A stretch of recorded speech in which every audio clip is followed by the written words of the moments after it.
Welcome back to another criminal fail. Today it's a little story that's both funny and just like really stupid. The star of today's episode, it's a guy named R.C. Gatlin. He did probably the dumbest thing that you could do, and for some reason I looked everywhere and I could not find one picture of this man. Not one. So many sources that tell you the story, the quick story of what happened, but nobody has one picture of this man. It makes you wonder, because maybe he was so embarrassed that he himself took all the pictures down from the internet so that no one could find him ever. The story takes place in 1988, and I'm gonna do a little animation thing. I'm not good at animating, but we'll try it. But we'll try our best. So before I start my story, let me just give you a little bit of information that is a little relevant. So you know how police officers have this computer system in their police cars? That's been around for a long time, since the 80s, in fact. So in 1985, the police department implemented this brand new advanced computer system that will be incorporated to their police cars. Now, back then, this was a huge piece of technology that was supposed to improve their crime fighting capabilities. And it really did make it better. So this started in 1985. Now fast forward to 1988, where our story takes place. Now this computer system had been around for a few years, but some are a little skeptical. You know, they don't know if it works, they don't know what it does, and some of them, they don't even know what it is, and they've never seen it before. So back to our men of the hour.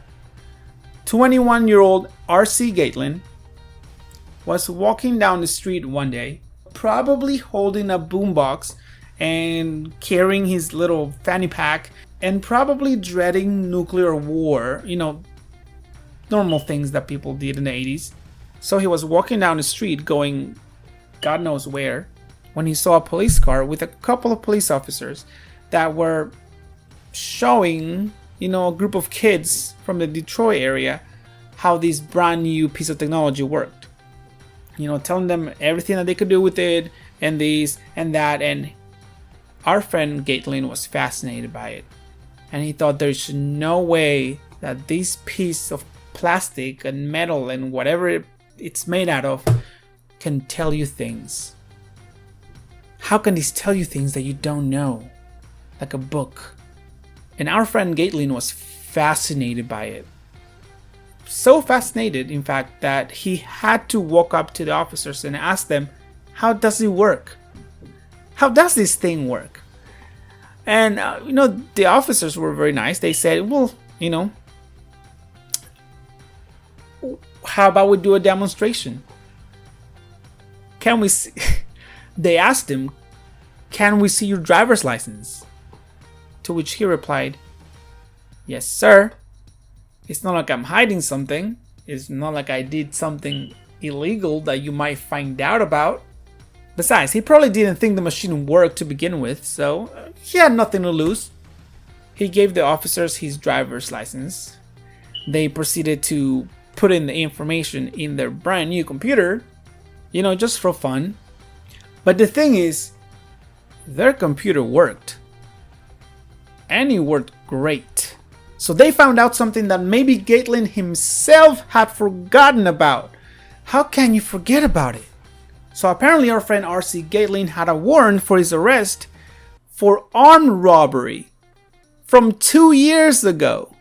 So now he's just standing there thinking, wait, so you're telling me this stays on my record? And you might think that it goes away, but I guess it doesn't. So unfortunately, he found out the hard way that the computer actually works. So he was arrested on the spot for, you guessed it, armed robbery. So these kids that were just playing around, they not only get to see, you know, the computer gadget thing at work, but they also get to see an actual criminal being arrested. So the only thing I can say is that sometimes you really just have to learn to mind your own business.